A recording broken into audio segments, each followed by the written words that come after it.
की जय।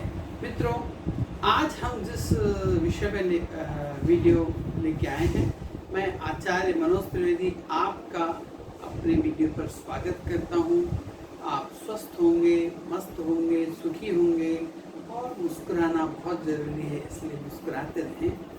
मित्रों, जीवन का जो आनंद है वो खुश होके ही प्राप्त किया जा सकता है। दूसरे की उन्नति को देख के जलन या दूसरे की निंदा करके जीवन को बर्बाद कर देना, पुरानी जो घटना घट चुकी है, बीत चुकी है, उनको याद करके परेशान होना, ये सारी चीज़ें छोड़ के नई चीज़ के लिए हम कैसे अग्रसर हों, इस विषय के ऊपर में आज मैं विजयदशमी की हम ऐसी कौन सी चीज़ अपने घर में लेके आए जिससे हमारे घर में महालक्ष्मी स्थिर रहे, उनकी कृपा बनी रहे, भगवान गणपति विराजमान रहे, रिद्धि सिद्धि हमारे घर में बने, शुभ लाभ हमारे घर में रहे। ऐसी कौन सी चीज़ है, ऐसी कौन सा पौधा है जो हमारे घर में होना चाहिए, इस विषय के ऊपर आज हम एक चर्चा कर रहे हैं। और ऐसी कौन सी चीज़ है जो हम उस दिन हमें खरीदना चाहिए। तो मित्रों, चर्चा को आगे बढ़ाते हुए सबसे पहले हम वृक्ष का तो नाम आपको बता देते हैं और क्यों लगाना, इसके लिए थोड़ा सा आपको इसका डिस्क्रिप्शन सुनना पड़ेगा। विजयदशमी दशहरे के दिन हमें शमी का वृक्ष अपने घर में लगाना चाहिए।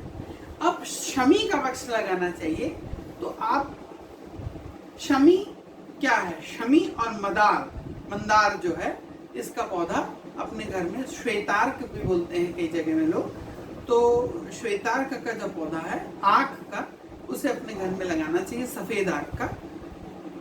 तो असल में ये दोनों पौधे को विजयदशमी के दिन अपने घर में लगाने से आपके घर में सदा माता लक्ष्मी स्थिर रहेगी। अगर आपको कभी सम या विषम परिस्थिति में कहीं पैसों की आवश्यकता भी पड़ जाती है ज्यादा, तो भी कहीं ना कहीं से उसकी व्यवस्था होगी। ये मन में विचार रखते हुए ये दो पौधों को अपने घर में जरूर लगाना चाहिए। सबसे पहली चीज है शमी और मंदार, ये है क्या? इसको जानने के लिए हम थोड़ा पीछे जाएंगे। ये जो कथा है शमी और मंदार की, सबसे पहले नारद जी ने भगवान इंद्र को ये बताया था कि शमी और मंदार कौन है। और सबसे स्पेशल बात है कि शमी और मंदार ये दो वृक्ष ऐसे जो तीनों लोक में पूजित है, देवलोक में भी पूजित है, मृत्युलोक में भी पूजित है, स्वर्गलोक में भी पूजित है। तो मित्रों, कालांत में बहुत पीछे एक ऋषि हुआ करते थे जिनका नाम था औरव। जैसे आज के समय में हम बोलते हैं औरा, हमारे शरीर से निकलने वाली ऊर्जा, उनका तप इतना कठिन और इतना जटिल और इतना कड़ा तप था कि उनका नाम औरव ऋषि पड़ गया। उनकी औरा बहुत दूर तक फैलती थी, उनकी ऊर्जा से हजारों किलोमीटर का एरिया प्रभावित होता था। उस औरा के अंदर, उनके रेंज, ऊर्जा के क्षेत्र के अंदर कोई आता था तो उसके कष्ट खत्म हो जाते थे, कष्ट हर लिए जाते थे, वो ठीक हो जाता था, निरोगी हो जाता था। तो ऋषि औरव ऋषि की कोई संतान नहीं थी। तो कुछ समय कालांत के बाद में उनके यहाँ एक पुत्री का जन्म हुआ और देव गुणों से अलंकृत थी वो पुत्री। बचपन से ही उसके अंदर देवताओं के सारे गुण मौजूद थे। तो मित्रों, उस पुत्री का नाम उस औरव ऋषि ने रखा शमी नाम रखा। धीरे धीरे कन्या बड़ी होने लगी। जैसे जैसे वो कन्या बड़ी होने लगी तो उसके वो गुण और बढ़ने लगे। तो उसी समय में एक भौम्य के पुत्र थे, उनका नाम था मंदार। भौम्य नाम के एक ऋषि होते थे, उनका नाम था मंदार। तो उन्होंने, जब ये शमी 9 वर्ष की हुई तो उनका विवाह तय किया गया और विवाह किया गया और मंदार नाम के भौम्य ऋषि के पुत्र के साथ इनका विवाह कर दिया गया। और जो भौम्य ऋषि के जो पुत्र थे मंदार, वो शौनक नाम के ऋषि थे, शौनक नाम के, उनके आश्रम में पढ़ते थे। विवाह के बाद शौनक ऋषि के आश्रम में मंदार आ गए अपनी पढ़ाई पूरी करने के लिए और जो शमी थी वो और ऋषि के घर में विवाह के बाद गौना, क्योंकि पहले गौना की प्रथा होती थी, जब बच्चे बड़े हो जाते थे तब उनका गौना होता था। तो और ऋषि के आश्रम में, घर में, कुटिया में शमी चली गई विवाह के बाद। अब ये समय के साथ जब ये युवा हुए तो जो ऋषि थे, सौनक ऋषि थे, जो मंदार के गुरु थे, उन्होंने कहा कि अब तुम अपनी पत्नी को लाके अपने घर जा सकते हो, तुम्हारी पूरी विद्या पूरी हुई है। तो जो मंदार थे ये अपने ससुराल गए और ऋषि के यहाँ पहुंच के उन्होंने शमी का गौना करके वापस आ रहे थे। तो उन्हें पता चला कि यहीं पास में भुसुंडी ऋषि का आश्रम है। तो उनके मन में ये विचार आया, चूंकि दोनों ऋषि और संतों, ऋषियों के संतान थे, तो उन्होंने कहा कि क्यों ना हम भुसुंडी ऋषि के दर्शन कर लें। और जो भुसुंडी ऋषि थे वो भगवान गणपति के बहुत बड़े सिद्ध भक्त थे, उनके ऊपर भगवान गणपति का विशेष कृपा प्राप्त थी। उन्होंने इतना तप किया था भगवान गणपति का कि भगवान गणपति से उन्होंने उनके जैसा दिखने का आशीर्वाद प्राप्त कर लिया था। तो जो भगवान ऋषि भुसुंडी थे वो गणेश जी के जैसे दिखते थे। तो जब ये मंदार और शमी भुसुंडी ऋषि के आश्रम में पहुंचे तो उन्हें ये नहीं पता था कि उन्होंने कभी देखा नहीं था भुसुंडी ऋषि को। तो वो उनके वहां गए तो उन्होंने देखे कि आश्रम में एक गजमुख बालक है, क्योंकि वो बालक जैसे उनकी उम्र बहुत छोटी दिख रही थी। गजमुख एक बालक है। तो उस बालक को देख के शमी और मंदार दोनों हंसने लगे, उनकी तरफ बार बार देख के हंसते थे। तो पर वो जान ना पाए थे कि भुसुंडी ऋषि कौन है। दरअसल में वही भुसुंडी ऋषि थे। इस कृत्य से भुसुंडी ऋषि को थोड़ा सा क्रोध आ गया और उन्होंने मंदार और शमी दोनों को श्राप दे दिया कि तुम इसी क्षण वृक्ष बन जाओ और ऐसा वृक्ष बनो कि जिसके ऊपर कोई भी पक्षी अपना घोंसला न बना सके और उनकी पत्तियों को कोई भी जीव जंतु खा न सके। तो मंदार जो ऋषि हैं वो तो मंदार के पौधे, यानी आग का जो पौधा होता है वही मंदार है, तो आग का पौधा बन गया। और जो शमी थी वो शमी का वृक्ष बन गए। अब शमी के वृक्ष में कांटे जैसे बड़े बड़े नुकीले कांटे निकले रहते हैं, इसलिए उसको कोई जीव जंतु खाता भी नहीं और उसके वृक्ष पे कोई घोंसला नहीं बनाता। मंदार के अंदर से दूध निकलता है, पॉइजनस होता है, इसलिए उसको कोई भी जीव जंतु खाता नहीं। तो पता चला कि ये दोनों भुसुंडी ऋषि के आश्रम में एक कोने में वृक्ष का रूप लेके खड़े। बहुत समय हो गया, बीत गया। तो उनके गुरु जो सौनक ऋषि थे उन्होंने सोचा कि अभी तक लेके अपनी वधू को आया नहीं हमारा आशीर्वाद लेने, तो देखें तो क्यों नहीं आया, क्या हो गया, क्यों लेट हो गया। तो वे मंदार के ससुर यानी और ऋषि के आश्रम पहुंचे और जब उन्हें वहां से पता चला कि ये दोनों तो बहुत पहले ही यहाँ से जा चुके हैं, तो इन दोनों ऋषियों को बड़ी चिंता हुई। वो ढूंढते ढूंढते जब वन से जा रहे थे तो वहां पर भुसुंडी ऋषि का आश्रम देख के वे वहां पहुंचे कि हो सकता है कि ये यहाँ पे भी आशीर्वाद लेने आए हों। तो जब भुसुंडी ऋषि के आश्रम पहुंच के वो दोनों ने उनकी नाम बताया तो उन्होंने कहा कि हाँ, वो मेरे आश्रम आए थे और मुझे बहुत क्रोध दिला दिया, वो मुझे देख देख के हंस रहे। उन्होंने पूरी कथा अपनी बताई जिससे मैंने उन्हें श्राप दे के वृक्ष बना दिया है।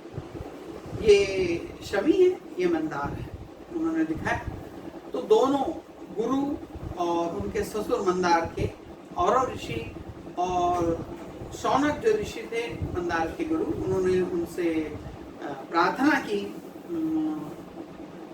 कि प्रभु भुसुंडी ऋषि से कि इन्हें श्राप मुक्त कर दीजिए, नादान है ये, अभी अभी नया नया विवाह हुआ है, ये अपने घर ही जा रहे थे, गलती हो गई, आप ऋषि हैं, आप इन्हें। तो उन्होंने इन्हें वापस से श्राप मुक्त करने में अपनी असमर्थता जताई। उन्होंने कहा कि इसको तो केवल भगवान गणपति ही कुछ कर सकते हैं। तो और ऋषि ने भगवान गणपति की, चूंकि वो बहुत ज्यादा सिद्ध पुरुष थे, सिद्ध ऋषि थे, तो उन्होंने भगवान गणपति की आराधना की। उनकी आराधना से प्रसन्न होकर भगवान गणपति वहां प्रकट हुए और उन्होंने बोला कि प्रभु, ये दोनों मेरे बच्चों को, मेरे दामाद और मेरी बेटी को आप श्राप मुक्त कर दें। लेकिन भगवान गणपति ने इसको श्राप मुक्त करने में अपनी असमर्थता दिखाई, क्योंकि वो उनके बहुत ही सबसे उच्च शिष्यों में से पसंद, सबसे ज्यादा कृपा पात्र शिष्य भुजंडी ऋषि के श्राप से वृक्ष बन गए थे। तो वो उनके श्राप को झुटलाना नहीं चाहते थे, तो इसलिए उन्हें अपनी असमर्थता दिखाई कि इन्हें अब वापस मनुष्य रूप में नहीं लाया जा सकता। लेकिन मैं एक चीज जरूर कर सकता हूं, मैं इन्हें आशीर्वाद देता हूं कि जो भी व्यक्ति विजय और लक्ष्मी की कामना चाहता है और जो चाहता है कि मेरे पिता भगवान शिव की उनके ऊपर विशेष कृपा बनी रहे, अगर अपने घर में शमी और मंदार ये दोनों के पौधों को लगाता है तो उसके ऊपर मेरी विशेष कृपा बनी रहेगी, मेरा आशीर्वाद रहेगा और उनके मेरे साथ साथ रिद्धि सिद्धि उस घर में रहेगी, शुभ लाभ अपने आप ही वहां पर विराजमान रहेंगे। और मैं आशीर्वाद देता हूं कि ये दोनों वृक्ष तीनों लोक में पूजे जाएंगे। उसके साथ साथ ये मेरे पिता भगवान शिव को अत्यधिक प्रिय होंगे और इनके चढ़ाए बिना उनकी पूजा पूर्ण नहीं मानी जाएगी। तब से भगवान शिव के ऊपर ये मंदार और शमी के पत्र और मंदार के पुष्प चढ़ाए जाते हैं।